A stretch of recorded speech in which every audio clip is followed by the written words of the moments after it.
Okay, shall we begin this afternoon's session?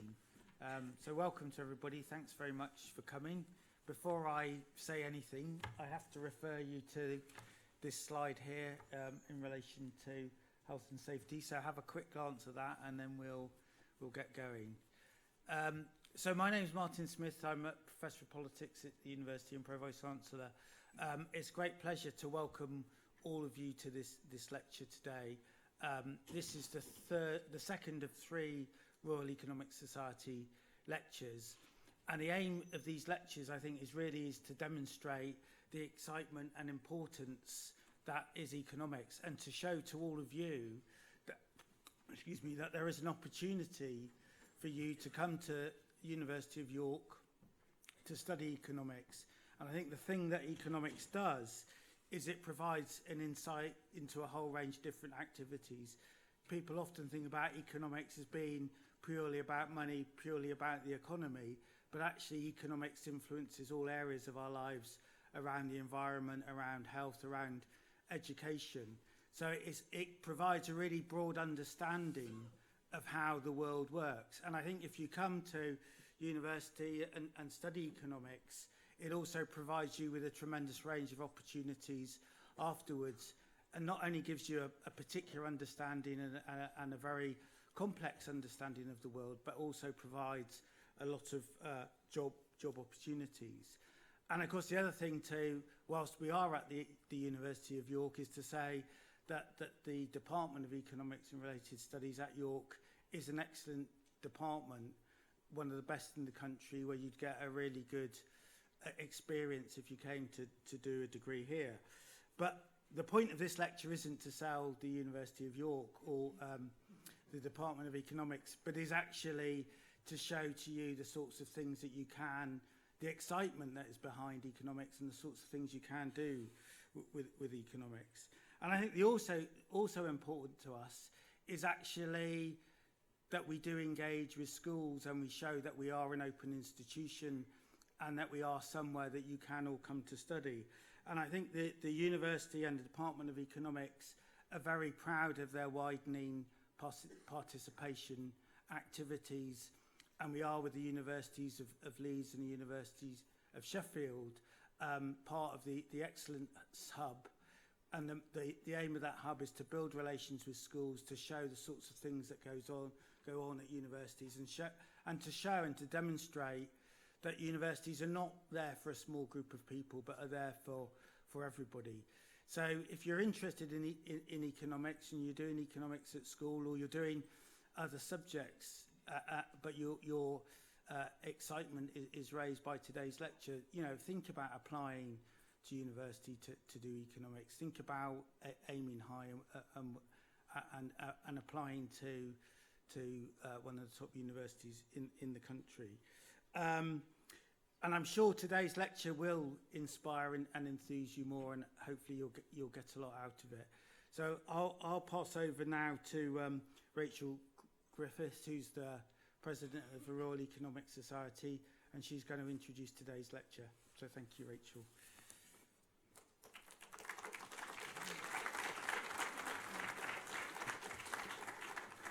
Great, it's great to see so many of you here today and so many young faces. So I'm Rachel Griffiths, I'm currently the President of the Royal Economic Society. And we'd really like to thank York for hosting this event. As the Provost Chancellor said, York is a really great economics department. Other economics departments are available too, though. And really what we are trying to do in this series of lectures, though, is to demonstrate the excitement that is economics. Economics is a very influential discipline. It's a discipline that lets you go into many different careers, to study many different things, and to influence the world in very many different ways. And what we're trying to do is to showcase real economists who do real work and in ways that maybe young people in particular, don't initially think that economics gets into. And our speaker today exemplifies that exactly. So Tony Venables has been a professor of economics at a number of very eminent institutions, including London School of Economics and currently at Oxford. But perhaps more excitingly, he's also worked in government and worked in the real world and trying to think about policies that aim to help some of the poorest people in society in particularly focusing on the continent of Africa, which we'll talk a bit about today, but thinking about space and the way that economists think about space, not space out there, but space in here, geography and space. And so we're very pleased to have Tony give this lecture today, and I'll hand over to him to do the exciting stuff.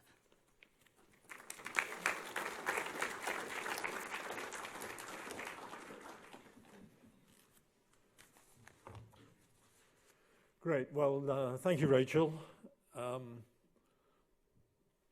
Let me start by saying what a great pleasure it is to be here. I don't know York well, but I visited the university before, and it's a great pleasure to be back.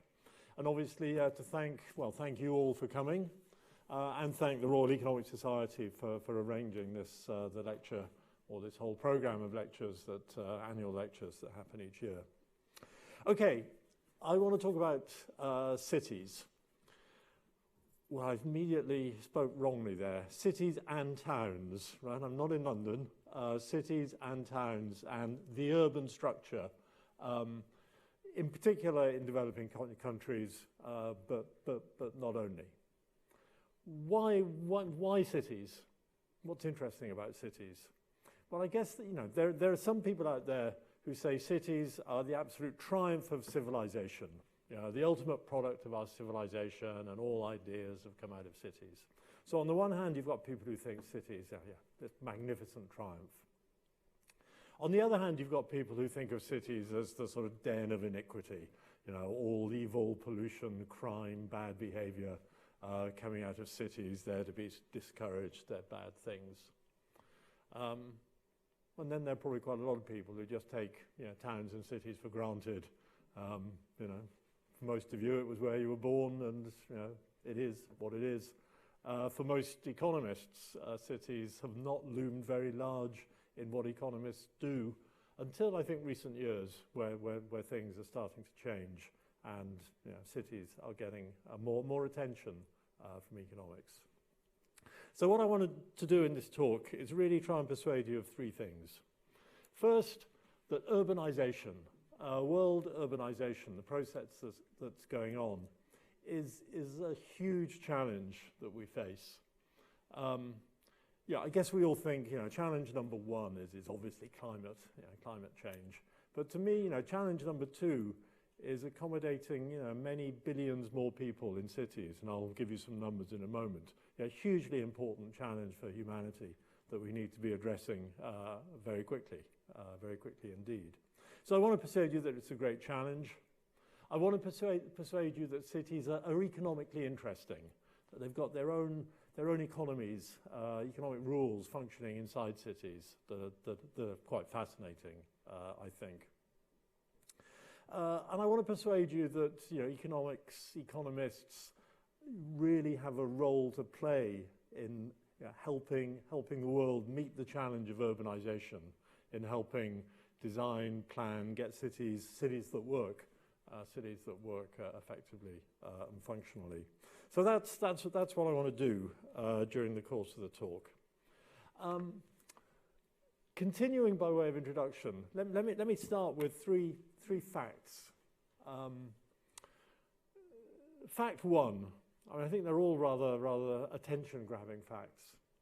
Fact one, 55% of the world population lives on 1%, or rather less than 1% of the world land area.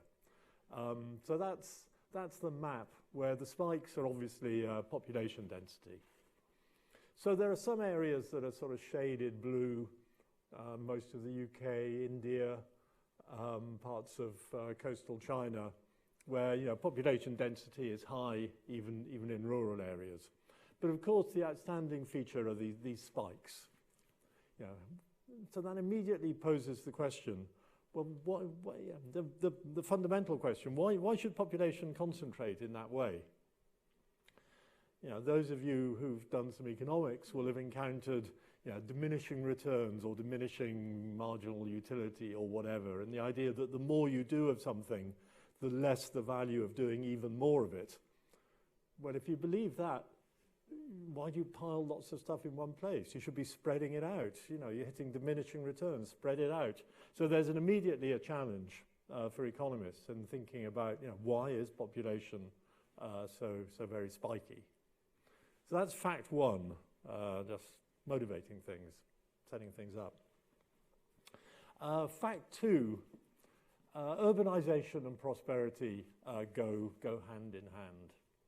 Now, there are people, you know, people who are in the sort of cities or the den of iniquity camp who say, well, you know, let's leave people in agriculture. Cities are horrible. We don't want to go there.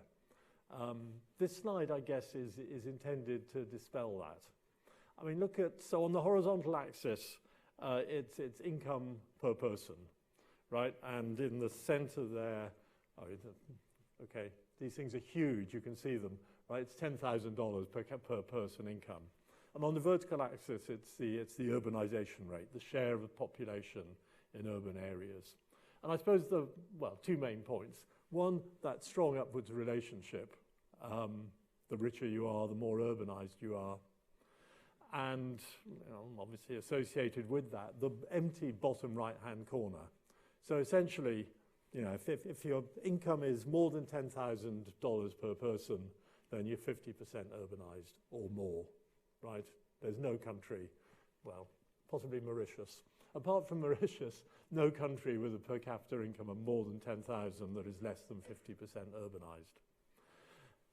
Causality there is going both ways, right? Urbanization promotes prosperity, prosperity promotes urbanization. So causality going both ways. These things are going hand in hand. But it is, well, it's a fact. That was fact two.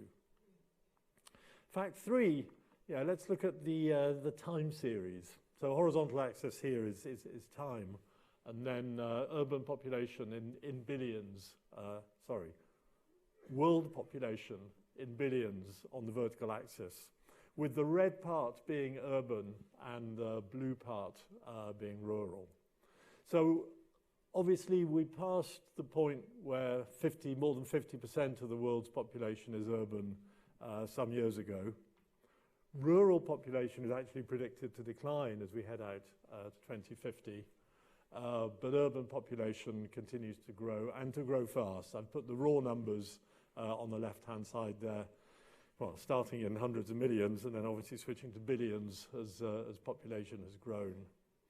But if you compare the sort of 1980 and projected 2050 numbers, then world population more or less slightly more than doubles, urban population quadruples over that period. Okay? So the raw number there coming out is we need to create jobs and housing for about 2.5 billion new urban dwellers over the next 35 years. That's going from 2015 to 2050.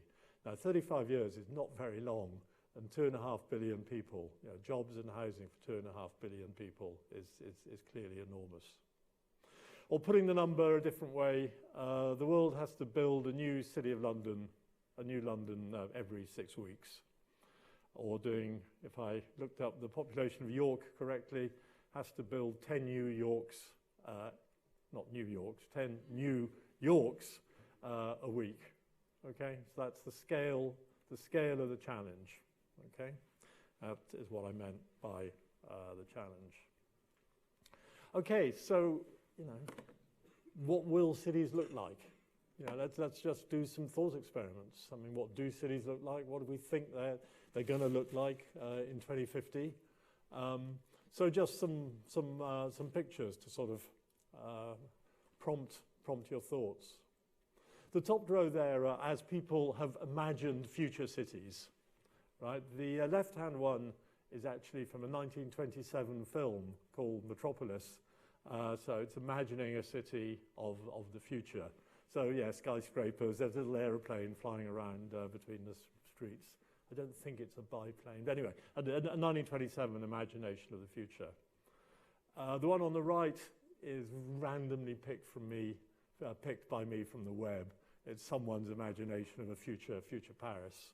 So maybe, you know, I mean, think 2050. What are we going to imagine? The two at the bottom are current cities, but cities that I guess we think of as being quite modern. I mean, on the right, it happens to be Canary Wharf in London, but it could be pretty much anywhere. The one on the left is a Chinese city. I think, again, I was just taking pictures off the web rather fast. I think it's actually a ghost city. So China has overbuilt. It's built cities that aren't populated. They're empty. But anyway, it's a modern city, very high rise. Obviously, it's residential, mainly the image on the left, whereas commercial office space, the one on the right. So maybe that's where we are, where we're headed. Or maybe, let me just put some more alternatives, all very different. Top left there is a small fraction of Mexico City. So it's just slums, not bad slums, but very small housing units, sort of rolling away across the hills as far as the eye can see. Enormously dense, but very low rise, 1 or 2 story. So, I mean, more than shacks. They've got mud or brick walls, but spreading away. So Mexico City, the population is about 22 million. So that's just a very small fraction of the city. Obviously, we have images in our minds of slums that are much, much worse than that. The top right is Mumbai, an image from Mumbai in India. And that's the sort of image a lot of us have of really bad developing country slums, which are basically sort of hardened tin sheet, mud floors, no sanitation, no water, very, very poor conditions indeed. Or maybe the future world will look, very familiar. I mean, there are your American suburbs on the bottom left, and then some random picture of a bit of North London or something on the bottom right. So, they're just images to get you thinking about the alternatives, the choices. As we house this additional 2.5 billion urban dwellers, what sort of places are they going to live in? Okay, so the urban challenge. As those pictures illustrate, there are choices that we have to make. Now, some of them will be taken by individual behavior being coordinated through markets, which is what a lot of economics is about. And a lot of the choices will emerge through a market system that way. Some will be made by policymakers at the national level and the local level, city governments. And I want to argue that cities do require a lot of policy input to make them work. So policy choices are important. And in that decision-making process, economists, I want to suggest, are absolutely crucial to help inform policy choices. Okay, so that's, I hope, sort of motivation introduction. The way I want to organize material is really proceeding in 3 steps. So first, I'm going to ask that basic question. Why are things so spiky? Why do people live in cities, right? Pretty fundamental question, but we better come to grips with it at step 1. Second thing I'm going to want to do is look inside cities to see how cities manage this difficult balance between the good bits and the bad bits, the costs and the benefits. And then third, I want to spend some minutes towards the end talking in particular about some of the challenges faced by developing countries. Okay, so the first of those, why do people live in cities? Well, there are costs, there are benefits, surprise, surprise. We all know some of the downsides to living in cities. The images here, I think the top right is, I think it's India, I think it's Delhi. But anyway, air pollution, we know, is extremely bad in many cities. Was, of course, much worse than that in London in the 1940s and 50s, where tens of thousands of people in London died in the space of a couple of weeks due to air pollution, to the smogs. So the downsides, contagion, lots of people close together, they give each other diseases, congestion, pollution, air pollution in that picture, water pollution. There's an old picture from welcoming people to London. So in the mid-18th century, 2/3 of children born in London died before the age of 5, essentially because of waterborne diseases. Well, mainly waterborne diseases. There was also a bit of a gin craze at the time, so it was something to do with that as well. But anyway, extremely poor conditions. So we know the costs, contagion, congestion, pollution, and of course the financial costs. Cities are expensive. City infrastructure is expensive, land is expensive, housing gets expensive. Okay? So that's the rather brief bit I want to say about the costs. But cities exist, so what are the benefits? Why do people live in cities? Let me run through quite a long list of arguments that people have made, all of which I think are correct and relevant to varying degrees. Okay, argument one, humans are social beings, right? We don't want to live in isolated farmhouses or huts scattered around the countryside. So, important argument. But I don't think that takes you to 22 million people all living in the same place, right? Your social interactions, you don't need another 20 million people around you just because we're social animals. Second argument, access to amenities. A lot of amenities are lumpy. I put some historical examples here, right? City walls, castles, are lumpy things that just occupy quite a small space, right? So if you think of those as amenities, you want to be inside the city walls, not outside. But of course nowadays, shopping malls, sports stadia, hospitals, cathedrals, theatres, they're lumpy objects that you can't split up. So if you want to have access to those, you better live in towns of a certain size. But again, doesn't get you to 22 million. Nothing like whatsoever. What are the more sort of hardcore economics arguments for these benefits? Well, there's a fundamental point, I think, I know, that people are more productive when they're close to other people, right? So productivity is higher in towns than it is in villages and higher in cities than it is in towns. Why is that? Well, okay, proximity is obviously something that encourages economic interaction of all sorts. Those of you following British politics over the last 3 years will probably know what the gravity relationship is, right?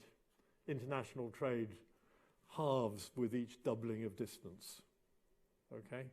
So the gravity relationship means the closer and that's called the gravity relationship, the closer we are together, the more economic interaction there is. So proximity encourages economic interaction, and then you put that together with economies of scale.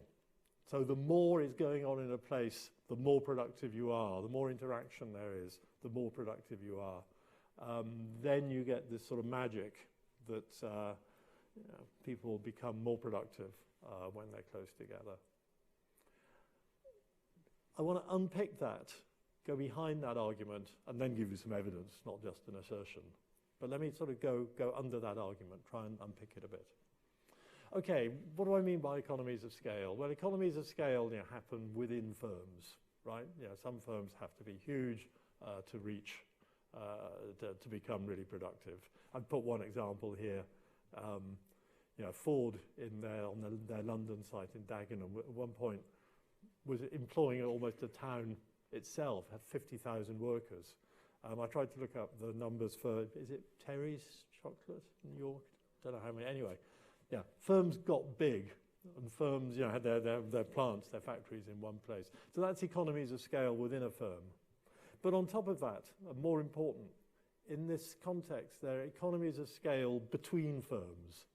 And those are usually called agglomeration economies. So you want to agglomerate, you want to cluster to get these economies of scale. Okay, well that's given a bit more terminology, but hasn't really explained why. So let me go on trying to unpick the argument.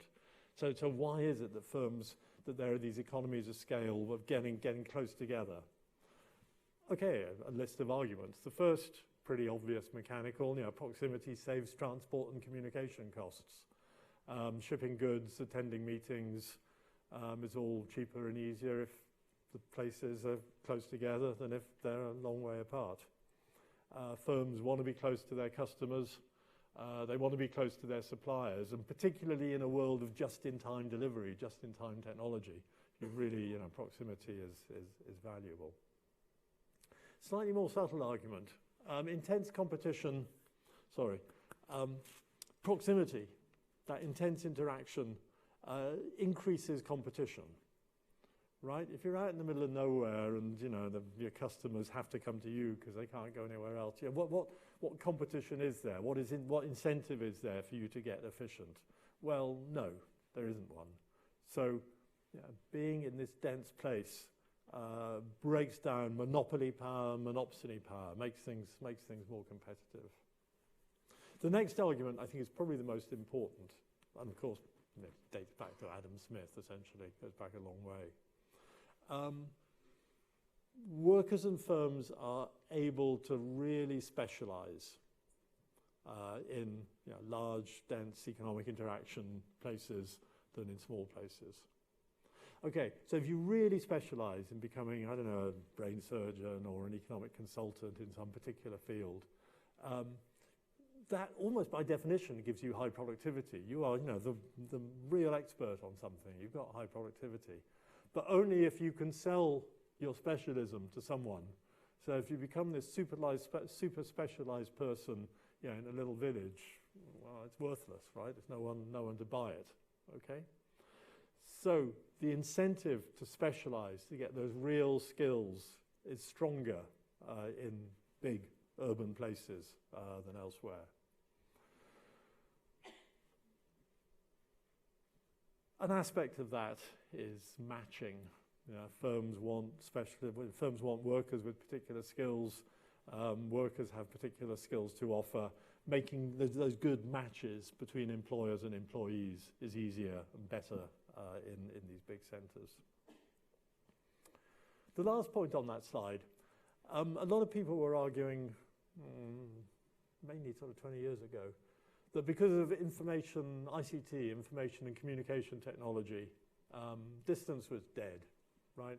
I didn't need to come. A hologram would have replaced me. It could have all been done remotely. That prediction that people were making 20 or 30 years ago has turned out to be spectacularly wrong, okay? It seems that face-to-face contact is still really important. So you do need to turn up, okay? It's partly to do with high-frequency exchange of ideas. If you're really having an argument with someone, you want them in the room. It's partly to do with body language communicates something. It's partly to do with trust. The behavioral economists tell us that if you've looked someone in the eye and shaken their hand, you're more likely to trust them in a deal than if you've only done it by phone or Skype or whatever. It's partly adrenaline rush and buzz. I have done talks when I've just been talking to a computer with a camera, and it's absolutely horrible when there's no one in the room. It's much, much better to have a bit of adrenaline talking to a live audience than just speaking to a camera. So face-to-face still matters, and indeed possibly matters more than it used to. Okay, so still running down this list of all these reasons why productivity is high in cities. Let me just give you two more. One is knowledge spillovers. The secrets of the trade become common knowledge. So why is it that every electronics firm has to have a presence in California? Well, it's partly because its staff will go to the bar in the evenings and bump into other people from another firm who will start gossiping and give all the trade secrets away. And you just, knowledge spills over between firms. So the secrets of how to make chocolate or cutlery in Sheffield or silicon high-tech stuff spills over within quite narrow geographical areas. And the last point here, creativity. It is a fact from the evidence, from the data, that dense urban areas produce disproportionately many patents. So big cities tend to have more R&D, scientists, patenting activity going on. I've added here the Dunbar number, which I'm not sure whether I take it very seriously. Dunbar was an anthropologist, well, he's an anthropologist, I think, writing in the 1990s, who came up with this, this point that people's brains are such that you can really, the maximum number of people you can keep in your network is about 150. Obviously, some of those are pretty remote. I mean, in the caption here, they're in the tribe, 50 are in the clan, 50 are in a sort of extended family, five are close friends, okay? So that's the Dunbar number. Now, if there are 150 people in your village, right, and you know everyone in the village, then all the people in my Dunbar set are exactly the same as all the people in your Dunbar set, right? So the communication is only within this sort of group of 150, right? But if we're in a big city, you know, you're in my Dunbar set, but your Dunbar set is me and 149 other people, right? So it's intersecting all these different groups rather than just all being members of the same group. So that surely must promote, you know, the spread of ideas and creativity, having that going on. I don't have any evidence in support of the Dunbar number at all, but it's a nice idea. It's a good story. Okay, right. Let's run through a load of sort of arguments. Probably time I gave you a little bit of evidence rather than just run through arguments. So, yeah, let's recall where we are. Cities exist because of this productivity advantage. Lots of reasons why that might be so. What do the numbers say? Well, okay, horizontal axis here is US data, number of inhabitants in a city, so New York and Los Angeles out well in excess of 10 million. Productivity differential relative to the average there. And okay, you see the slope, right? So positive relationship. You know, university towns, Madison, Providence, Boston, you know, lying above. I think these are both down on the Mexican border, actually. I'm not sure where McAllen is. Anyway, it's that strong relationship. So it appears to be in the data. Well, it is in the data for the US and many other countries. That's the US data. That's the UK data. Now you can use slightly different numbers and present this in different ways. But here, again, it's population logged, so those units are hard to interpret, on the horizontal, and a measure of productivity, labour productivity on the vertical. And yeah, there's a positive relationship, again, but it looks a bit off, doesn't it? I mean, first, London's this huge outlier. And second, you know, I have to say that some large northern cities are below the line, below the regression line, the slope in that relationship. We might want to return to that in questions or something at the end. But anyway, some positive relationship there, but yeah, with London obviously playing a peculiar and unusual role in the UK. Okay, well, you should have looked at those things and said, well, yeah, there's that relationship, but there are all sorts of other things going on. You know, is it really city size doing this? Or is it, you know, all sorts of other things? Well, it's certainly the case that, you know, cities have different occupational mixes. You know, if you're a city with legal services and finance, that's going to generate higher wages than some other cities. Age structure, skill structure, lots of other things going on. But of course, the econometricians, the statisticians have really tried to pin down this relationship as carefully as they can. And the sort of summary of what I think is, you know, probably a pretty widely accepted estimate is this. As you look across city sizes, each doubling of city size raises productivity by about 4 to 8%. Okay, pretty wide band. That is to say, a city of 5 million people has productivity 25% higher than a city of 100,000. Okay, which is pretty much what you saw in that American chart. Pretty much that. sorry, this is a very congested slide with a lot of words on it, but it's the nicest study I know of economists trying to get hold of this relationship. So it's Spanish data, Spanish authors, but with the Spanish data they could actually track people through their lives and as they changed jobs and changed cities as they moved around. So essentially tracking the entire Spanish population, across locations and moving around through town. So that's controlling essentially for everything, right? Okay, that's the raw Spanish data. Yeah, there's Madrid, okay.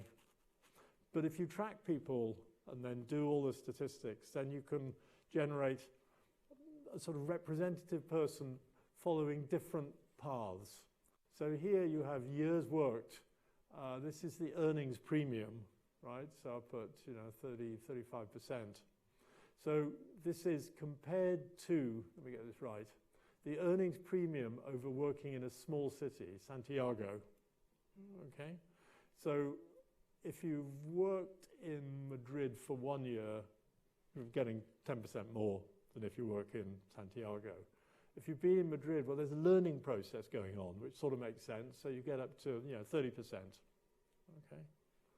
But the data's so good that they can actually say, well, if you worked in Madrid for 5 years and then moved back to Santiago, well, you'd take a reduction in wages and productivity, but not all the way down. So there's, you've learned, you've acquired more skills or something. So that dashed line. Okay, so that's Madrid versus Santiago. Seville is a medium-sized city, and yeah, it fits the picture beautifully. It sort of lies in between with the same sort of story going on. So I would argue, in summary, so far, I'm not about to end. In summary so far, where are we? We want to explain these, why people live in cities and towns, these spikes in population. We know there are costs, okay? But we've got these productivity coming out of these agglomeration economies of scale and their externalities. I benefit from being close to you, you benefit from being close to me. It's an externality going on here. We've got lots of reasons to believe the mechanisms driving that. We've got lots of empirical studies to tell us that it's true, although we don't have empirical studies that pin down exactly what mechanism it is. That's just too hard to get hold of successfully. A couple of one other important point on this. These agglomeration benefits are often sector specific. That is to say, it's not clear that steel workers benefit greatly from having lots of lawyers in the same town, right? Steel workers might benefit from having people in steel-related industries, but not in some completely unrelated sector. So these things are often sector-specific, and that, of course, explains the clustering of particular sectors in particular cities, particular places. And you all know the examples, finance has got some major world clusters, London, New York, Tokyo, Hong Kong, film, Hollywood and Bollywood, very concentrated, high-tech, San Francisco area, in the UK, around Cambridge, Silicon Fen. So the agglomeration, the clustering, the wanting to be together is sectoral. Okay, so that was question one. Why do cities exist? Why do people want to live in them? Some basic productivity mechanism going on. Next question. How do cities balance the benefits and costs associated with cities? To answer that, we need to look inside the city. So let me go now to actually thinking about the way a city organizes itself and how that balances those costs and benefits. And also the question of who gets the benefits, right? If there are these productivity benefits, then, well, do we come out ahead on balance? And if so, who are the lucky people getting it, picking up the dividend here? So, inside cities. Again, let me start with a couple of pictures, right? The top row there is employment density on a fine spatial scale within different cities. So London employment density, employment is enormously concentrated in the centre. 140,000 jobs per square kilometre. I think, now I don't know the exact area of this campus, but let me guess and say that's like the whole of every man, woman and child in York came to work on this campus, right? About 150,000 people per square kilometre, I guess. So jobs really want to cluster. Now, okay, these are all financial sectors, so they're not perfectly representative cities, but yeah, similar New York, Hong Kong, right? So, yeah, the clustering, the agglomeration in employment is really tightly spiked. Not completely. Obviously, if you've got a car factory that has to take up a lot of land, that's going to be out on the edge, right? So not complete, but that tendency is very strong. And then the bottom row are residential density. In other words, where people are at night rather than where they are, during the day. Okay, and we have the same shape, the same cone, but much flatter. Well, in Hong Kong it's only a bit flatter, but then if Hong Kong has particular geography of mountains and water, so very high-rise accommodation. But New York, London, you see the picture. So again, there's a sort of peak in the centre, tailing off. So these are the basic facts about how cities organise themselves. Employment concentrated in the sector, residential accommodation also, but less so. Okay, well, let's do a model, right? I want to talk you through an economic model to try and shed a bit of light on that and draw some, I'm not doing a model for the sake of it, to draw some really quite important messages out about what's going on here. Okay, so let's imagine a city, right, which would be a sort of disk, I suppose, in space. But I'm not going to do a three-dimensional diagram. So let's just take one line from the center to the edge, and that's that horizontal axis, right? So CBD means the center, central business district, okay? And let's suppose everyone in the city works there. Not strictly true, but you saw the last picture, so not that bad an assumption either. Everyone works in the city, right? I've made the case already that wages in the city are higher than wages outside. So not to scale here, but let's just put wages outside and wages in the city there, okay? And let's suppose that there's a cost of commuting, right? So if you're working in the city, well, all the jobs are in the center. So if you're living right out on the edge, that distance, that vertical distance is the cost you pay in commuting, right? And you're free to choose where to live. You can work outside or you can work in the city. And if you work in the city, you can live close to the center or there or there or there, right? So if you're free to choose, how well off you're going to be equally well off, whichever one of those, wherever you are, outside or inside, right? So outside you get that. Living on the edge of the city, you get a high city wage, but we just lost 20% of it in commuting costs, right? So that's the edge of the city, that intersection, right? Working further out, your commuting costs would be greater than the wage premium, so you don't do it, right? That's the edge of the city.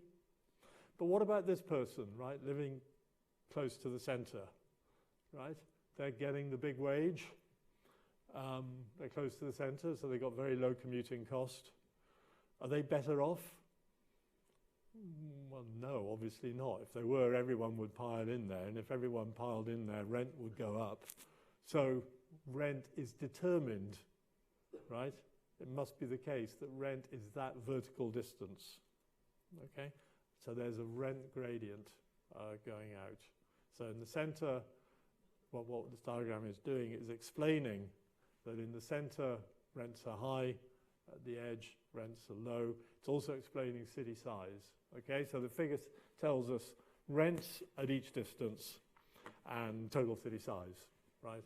That's for a line. You can sort of go around the circle and get that cone shape, and it all hangs together. Okay, I hope that was clear. Bit of economic theory, never a bad thing. There are messages from this that I want people to take away. First, who gets the benefit of high urban productivity? Oh, and let me ask that bluntly. York is a small town. Are you worse off than people in London?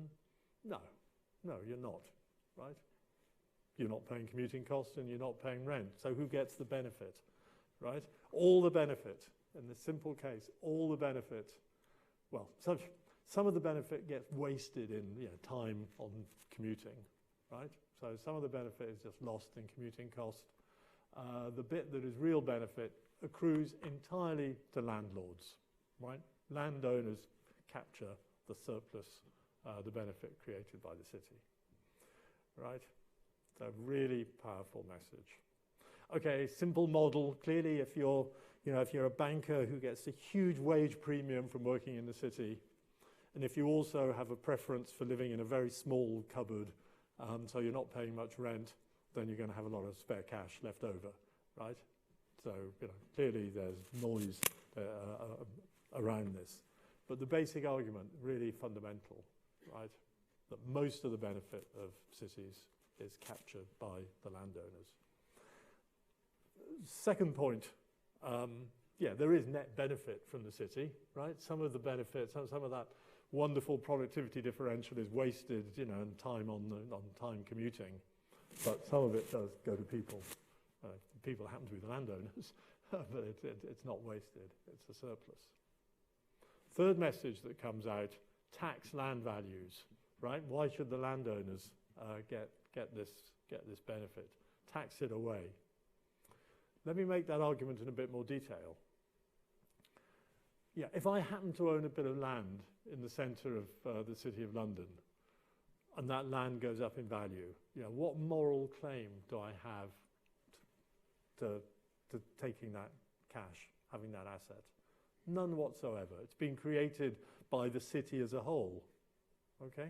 So morally, ethically, it's surely fair that surplus that I did nothing to create should be taxed.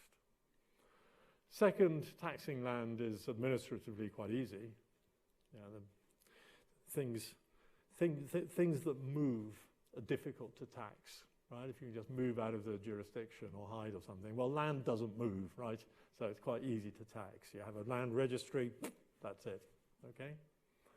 And third, it's economically efficient in the sense that it doesn't distort any decisions, right? If I had a 99.9% land value tax, that wouldn't cause anyone to change behaviour. It would just take the surplus away from the landlords. Of course, once again, the real world's a bit more complicated than that. I mean, you really don't want to tax transactions, which is largely what we do in this country, right? You don't want to stop people trading. You don't really want to tax the value of property. You really want to tax the value of land, which is harder to observe and see. But still a big, important point there that we may come back to.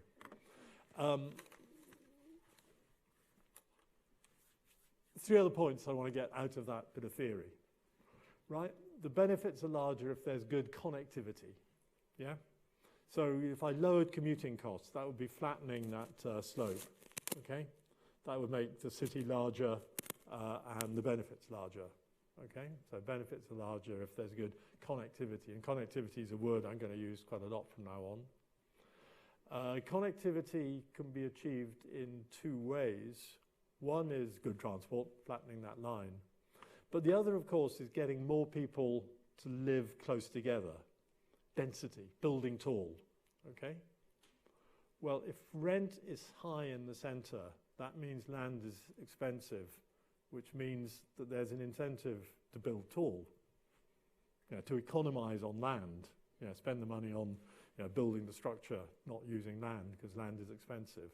So that city pattern that I've given you, both in the pictures and in theory, encourages tall, dense building and smaller housing units in the centre, right?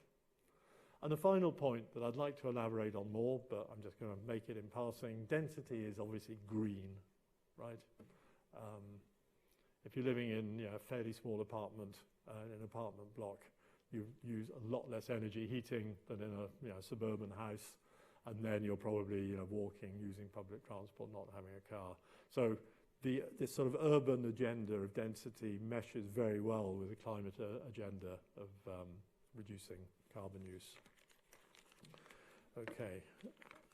I don't have a clock here, so I have to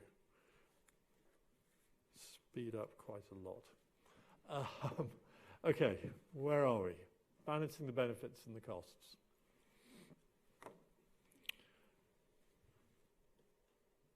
So we've seen the productivity benefit.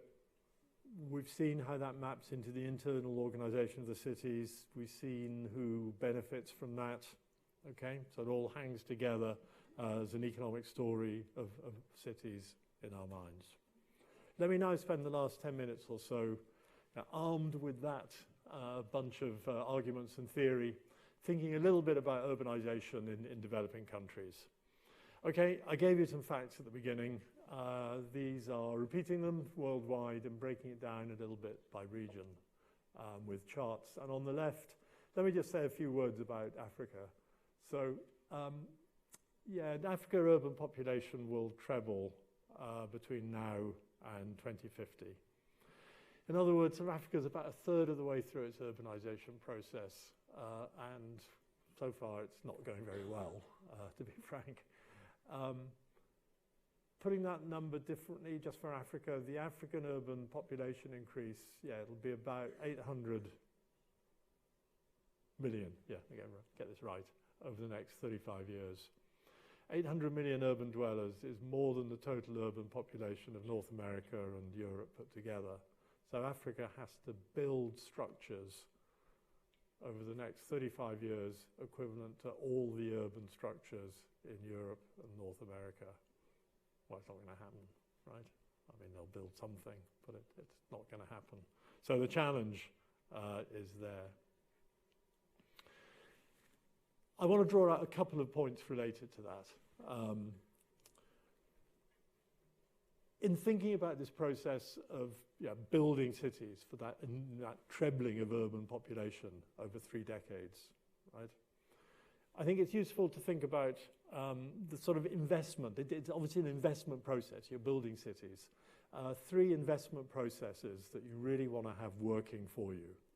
One is obviously residential investment, building decent housing, right? And housing from which workers can connect and access jobs, right? So that's one investment process that you need to have working for you. A second one is the infrastructure going with that. So utilities, electricity, transport networks, and all that, okay? The third one is the commercial, industrial offices, factories that you want to have built. Creating decent jobs, formal sector employment.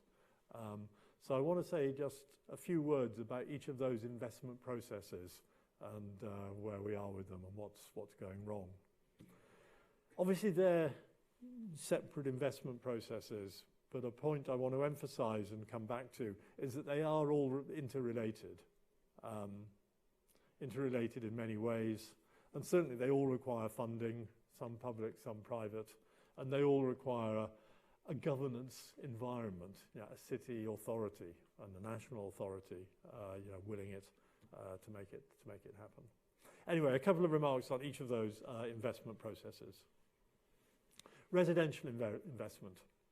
Okay, another one of these pictures. Share of the urban population living in slums. Now, slums are sort of hard to define, but let me not spend time running through different definitions, okay? The key points here, right? In Africa, about 2/3 of the urban population lives in slums. In some countries, that's Sudan, that's South Sudan, essentially 95% of the urban population live in slums. So, you know, the slums are essentially, yeah, mud floors, tin roofs, you know, shacks, or other very low quality housing, probably not connected to any mains utilities whatsoever. Okay. Yeah, so 2/3 of the population in slums. If you look at African cities, the striking thing, certainly comparing them to the way cities got built in Europe, is that formal, by which I mean non-slum, you know, proper buildings with brick walls, formal low-income housing sort of isn't there. I mean, if you look at York or London, right, there was a lot of 19th century housing built at about the same per capita income level as Africa is now, of rows of terraced, you know, workers' houses. Right, there were bad slums as well, but there were rows of, you know, workers' houses that still exist. They're the small terraces that did have, you know, hard floors and hard walls and, you know, proper roofs and, you know, access to utilities. You know, maybe at the end of the garden, but yeah, access. That sort of housing is simply absent from many African cities. There's high-end stuff, and there are bad slums. Nothing in between. Some of the slums are on high-value land near the city centre. That's the sort of picture you've often seen of, you know, a high-rise with a slum next to it. Some is sprawling at the city edge. I love this slide because no one can make anything of it. Right? It's an aerial photograph of the sprawling edges of the capital of Angola in Africa. Right? Where if you look closely, I mean, the whole point is there's no structure, right? But what it is lots of little tin roofs. Well, there's a bit of structure. I suppose there's a bit of a dirt road there. But that's the sprawling edge of the city, right? So that's one way to build the city. Why? What's going wrong? Well, in brief, 4 things, I guess. First, there's a real lack of clarity about who owns the land. Because they were traditional, you know, tribal systems. Now the government's intervened and taken it over. But in many places, who really owns the land remains very, very, very unclear. So you're not going to build a big structure on a piece of land if you don't know whether you own it or not, and someone else can come along and grab it. Regulation is hopeless. You know, building regulations are important. But in a lot of African cities, the regulations are set so high that they're simply ignored, right? So totally ignored. But it's not just in the property markets. It's things like mortgage markets don't really exist, so you can't raise the capital to build the house. And then fundamentally, of course, what is the cheapest formal sector house? You know, if you're poor, what's the cheapest one you can build? Well, you know, Europe did it in the 19th century, sort of okay, but these things together combine for a real mess. That second investment process, infrastructure investment. Yeah, water, sanitation, hygiene, electricity, telecoms, transport. Lots of studies of, you know, what's needed and what's being spent, and it's a, you know, hideous shortfall. Africa's probably only spending about half as much as it needs to be, as it needs to do to deliver decent quality of those things. A couple of other points on thinking about infrastructure. Yeah, transport's really important. This word connectivity, if you want all these productivity benefits, you've got to be able to get workers to jobs. You've got to have firms close enough together to be getting the benefits. So transport is key to that. In building transport systems in particular, there's this issue which is relevant to Britain as well as to Africa. Do you build it ahead or do you build it lagging behind? Well, if you build ahead, you're shaping the city, right? You're saying, yeah, we're going to develop here, or this is, you know, we're building transport, this is a new transport hub. Really important. New York, I think in 1811, when only the very tip of Manhattan was occupied, laid out, or not physically, but legally, laid out the entire grid structure of the whole island of Manhattan, way ahead of it being built, okay? So you can do it leading to shape the city. But it's awfully expensive. Maybe if you try and lead, it's going to be a white elephant. So maybe you lag and you build it after congestion has built up. But when at least you know there's a demand for this bit of transport kit. Okay. But then, well, if you're lagging, maybe you have to retrofit, and retrofitting, building the road. If you've got to demolish a lot of houses to build the road, it makes it much, much more expensive. So an interesting set of issues around there. Firms and business investment, the third of those investment processes, and the most difficult. Okay, firms can choose where in the world they're going to locate. So what makes my city a place where a firm actually wants to come and do business? Well, there are great success cases, East Asia notably, Bangladesh, Dhaka, attracted one of these clusters. The garment and textile and apparel industry employs 3.5 million people in Bangladesh. That's grown over the course of 20 or 30 years. So an enormous success. But again, Africa, the phrase that's used nowadays is urbanization without industrialization, right? Most employment in African cities is not proper jobs. It's informal, tradable manufacturing production, producing things of world quality for export basically isn't there. So a real problem there in this most important job creation box. And the kind of fundamental reason for that, which is an important point, it's coming at the end of the talk, but it's an important point, this first mover problem, right? I've tried to get you thinking about productivity is high because there are lots of firms and people there. Fine. But if I want to start a new firm in a new place, is productivity high in that new place? Well, you haven't got any of those agglomeration benefits. So I don't want to move. I only want to move if I know that everyone else is going to move, right? So the real first mover problem. It is difficult to start new activities in new places. One consequence of that is what's known as excess primacy. That is to say, the capital city, Mexico City, gets too big, right? You'd love to have a second city, but no one wants to start it, right? So you just go on piling into the first city. Maybe the UK has the same problem, but we can talk about that later. So I have to look at this again. Right, very quickly. Okay, so those are those three investment processes. There are choices to be made. Let's think about housing a little bit more.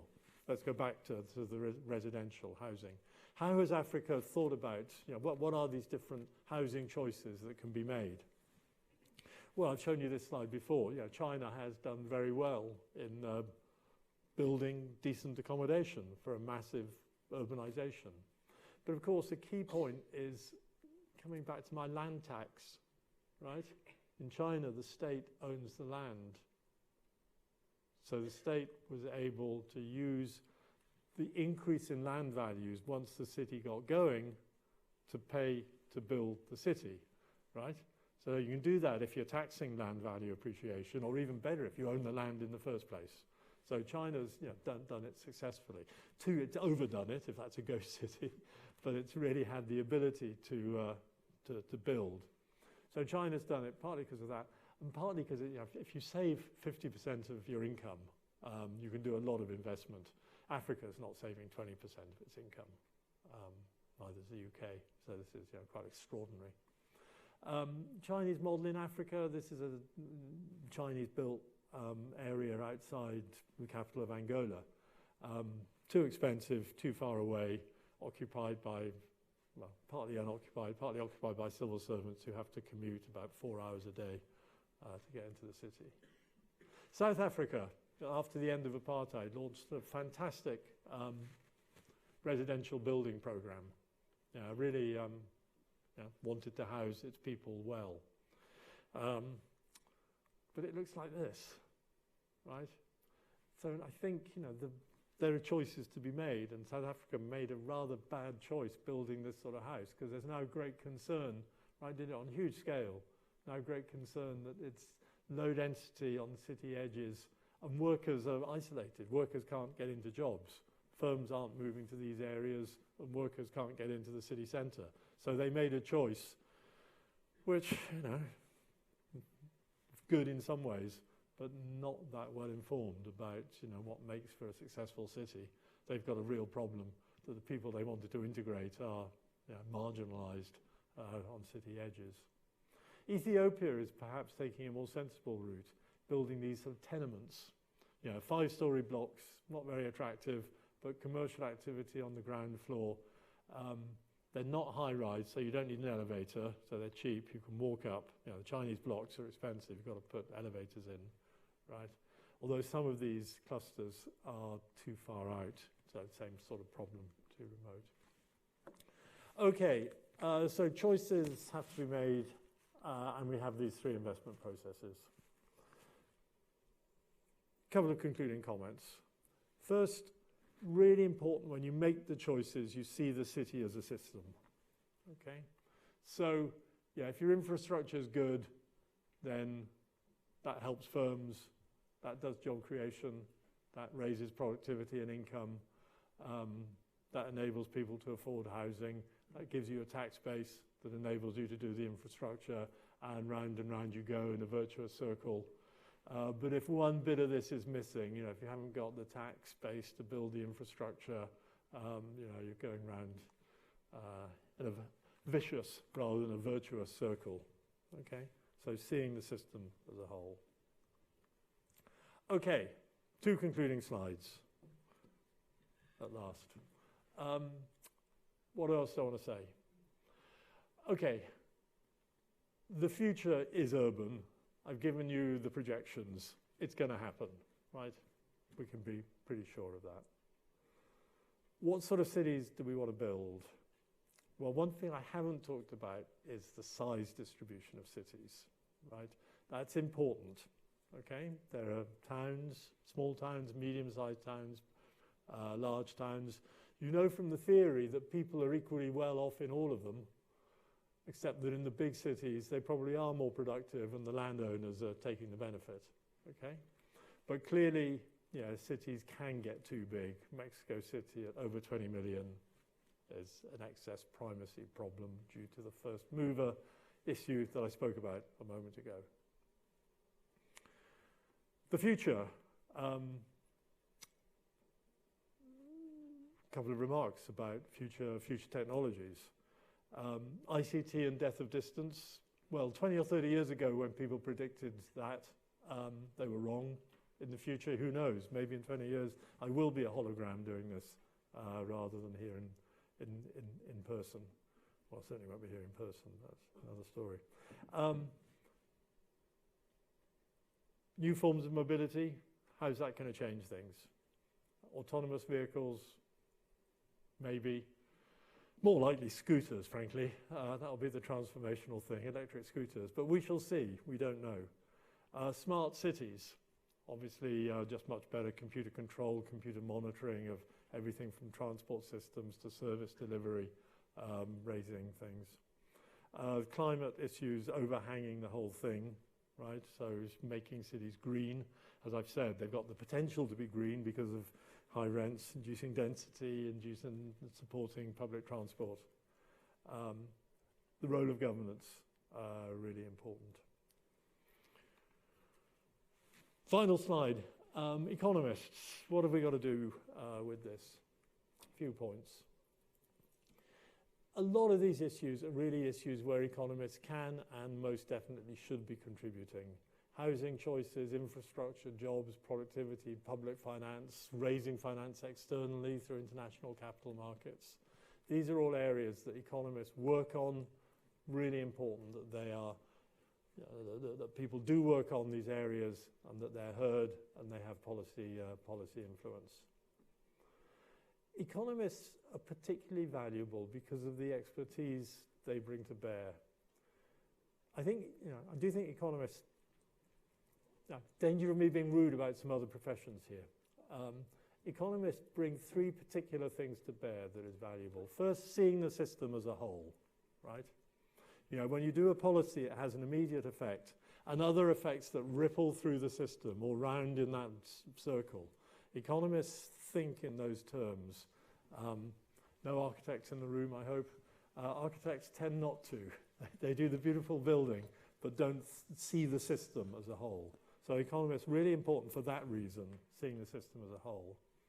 Second, being able to think about costs and benefits, or as I put it here, understanding the opportunity cost. It's choices. If you do this or you do that, you've got to be able to compare them, right? So I think economists are good at that. And the third thing, you want to try and build evidence, learn and quantitative evidence. So economists are good at that. Okay, so people maybe not thinking about becoming economists. There's great things to work on, things where you can develop real expertise. What are the career routes to get you there? Well, I've put a few of them here. One is academia, universities. The advantage of that is you can become a world-leading expert on something, right? You really study something till you can say, I am the world-leading expert on this, and that's great. A second route is government and international organizations. So, the World Bank does a lot of lending to cities, International Monetary Fund. There's a United Nations agency, especially devoted to cities, UN Habitat. So government and international organizations, another career route. Or the private sector, consultancy. Again, providing advice, policy advice to cities on a commercial basis. So these are all routes through which, economists can develop careers to be able to influence these choices that have to be made. Let me stop there. Thank you. Too long?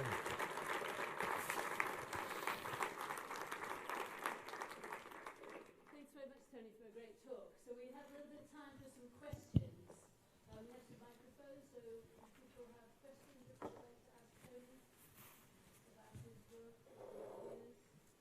Excellent. We have a thank you. Thanks. Have you got any ideas for the UK? Because it's quite clear to me that the central government based in London focuses all their investment in terms of both commercially and culturally in London and the South East. What kind of stimuluses do you think there should be to encourage them to look northwards? We're going to group a few. While we wait, we Okay. collect a couple of questions, but while I'm waiting for someone to hold their hand up, I'm going to add to that question, because there we have someone there. So let me just add to that, which was to ask you to, we've talked a lot, you and I, about the high-speed rail decision and whether we would invest in high-speed rail versus investing. I just drove from Manchester this morning, and it took me much longer than going to London from Manchester. And so really how economists would think about that in the context of the models that you discussed, what would drive that decision as opposed to the nitty-gritty of the real decision. But let's take another question up here. My question is about your slide about taxing land. And I was wondering if you could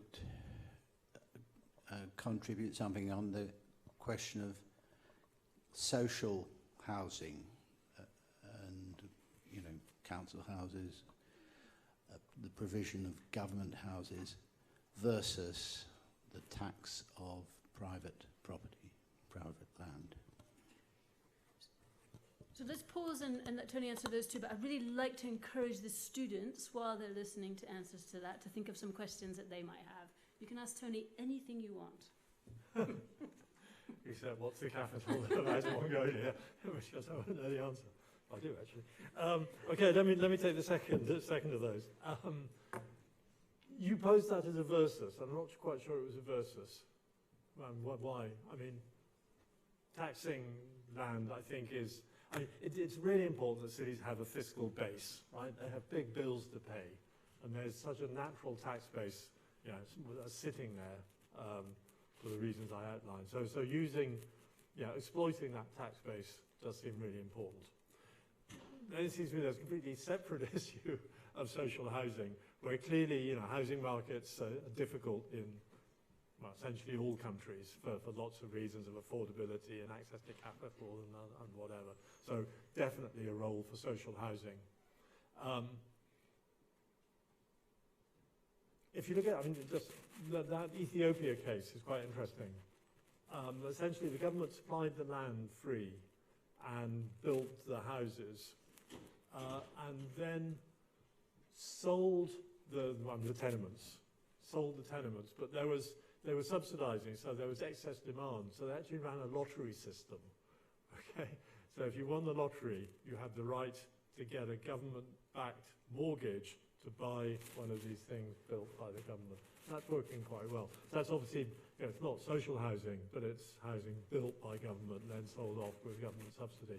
So lots of different models, lots of different choices that need to be thought through. But I think the tax issue is important but slightly distinct. Right, let me come to the UK.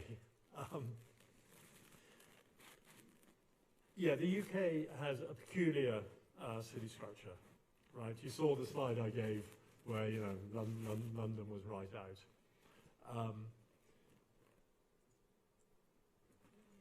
I think what the UK really needs is secondary, tertiary cities that they're not going to be as big as London, but really functioning well, right? And that's where the UK is different from other countries. If you look at the size distribution of cities in other countries, there's a big one, whereas the UK is the big one, and then you go down quite a long way. So there is a sort of missing gap there, right? And we obviously know the candidate cities, Manchester, Birmingham, that should be filling that gap.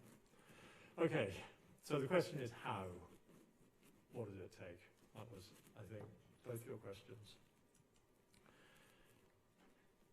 It's difficult to do because of that first mover advantage, first mover issue. How do you get, if you want to grow a new agglomeration, what do you do to get it started? Now, I think there are lots of necessary conditions.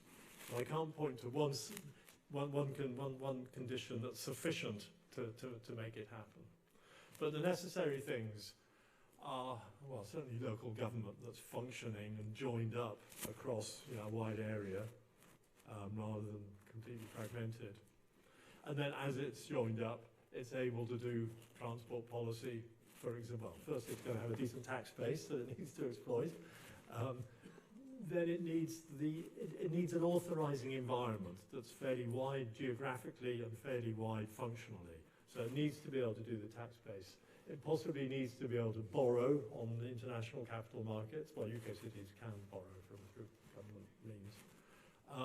It needs an integrated transport system, for sure. London, I'm not talking high-speed trains now, but the transport for London runs on a completely different basis from transport it is integrated, basically, whereas transport in other UK cities is fragmented and hopeless. So there are lots of necessary steps, but I don't have a magic bullet what's going to do it. The rail line thing. Okay, you're trying to get a city that really functions, gets the productivity kick. It is attractive for firms to move in because other firms are there, and then we're going to get this thing going. Connectivity is important. So that transport network within the city. What Rachel's immediately going to ask me is, what about the Transpennine, right? What about joining up across the north of England? If I thought that would really create a sort of integrated labour market, where workers in Sheffield were working in Manchester, and the plumber in Manchester was supplying his services to Sheffield. If I thought that whatever links you have in mind, we're going to achieve that, I'd say yes. Yes, in the sense that is a priority, really improving those. I don't know much about the geography of the north, so if the answer is yes, then yes. Achieving scale is important, but let's make sure that the investments do actually achieve meaningful economic scale. They are making the city work in a big integrated labour market way. I do worry a little bit about white elephants. You build things in the hope that they will come. Maybe they do, maybe they don't, right? And that applies to north-south high-speed rail, as well as to cross. Do we have some other? Do we have some other questions from students in particular? Yeah, good up there. Hi, oh God, sorry. Kind of coming back to the tax idea on land values, this kind of came to me as a student. So don't appreciating land values present a reason for owning land in the first place? Because like, as a student living in York, I'm dependent on other people owning land and renting it off them. So doesn't appreciating land values give a reason for someone to own land? And if you tax them, why would they be rational to like own land? Why would they do that? So that's my question. Great, thanks. Great question. Do we have some other questions? Yeah, here we go. Great, here.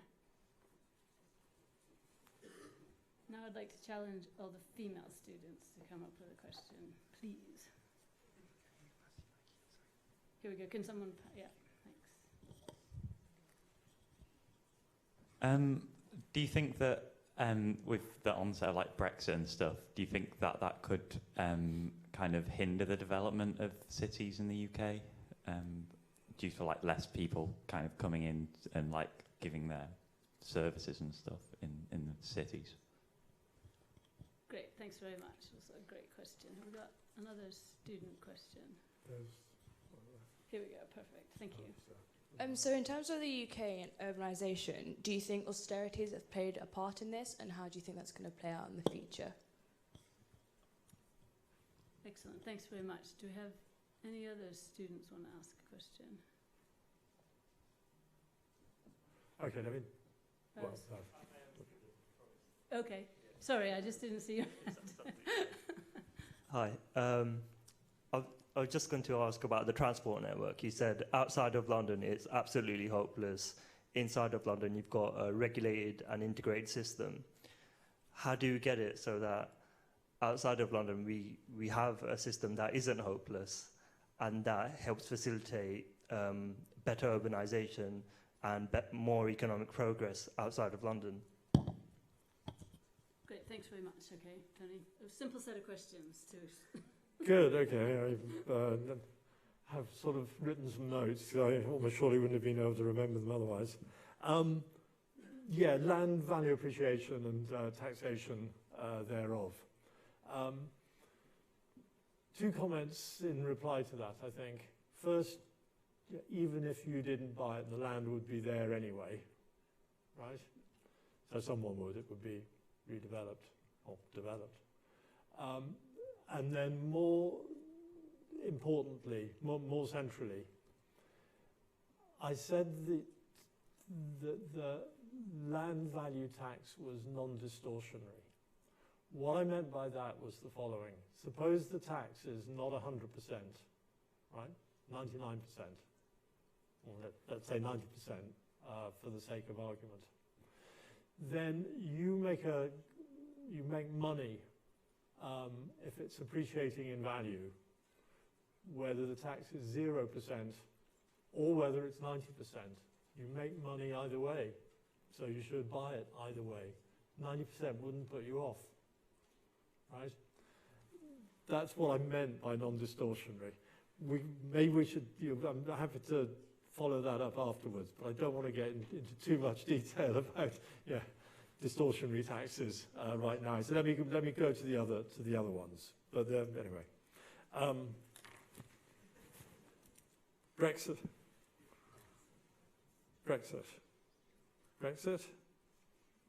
Yeah, the second one was Brexit, right? Yes, can't read my own handwriting. Yeah.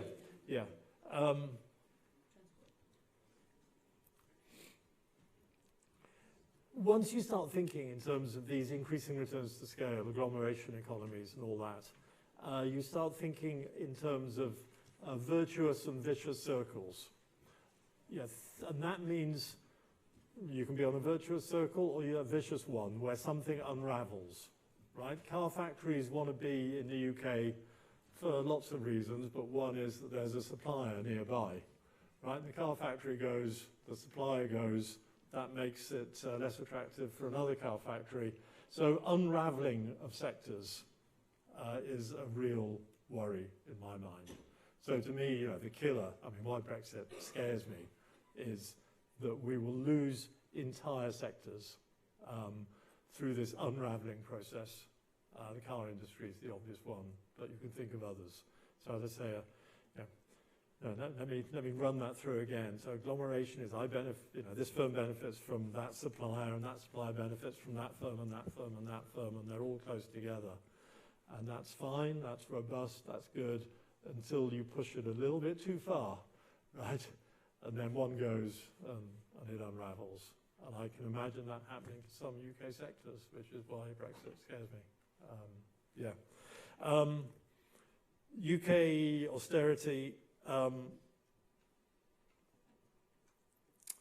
we do need to invest in infrastructure.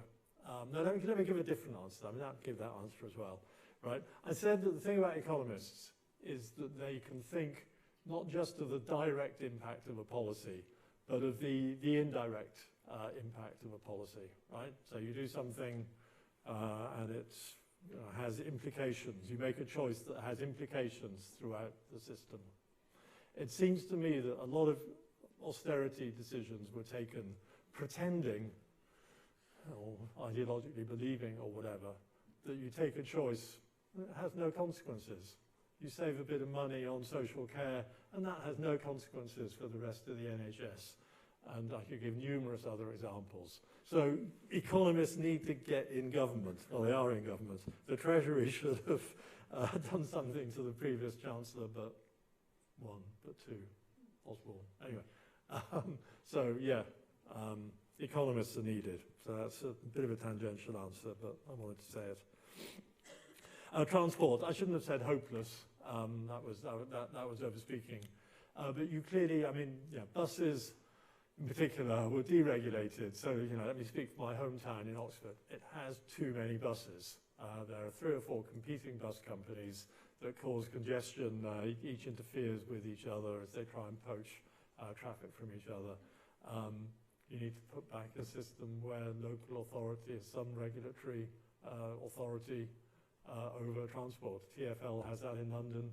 Why we don't, it's a stroke of a legislative pen. Why we don't do it immediately, I can't imagine. Well, I can, but we don't. We should.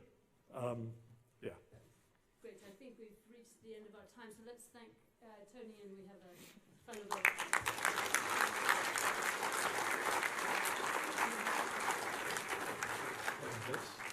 So don't worry, I'm not going to speak long. I just want to say thanks very much to Tony for a brilliant lecture. It's really enjoyable.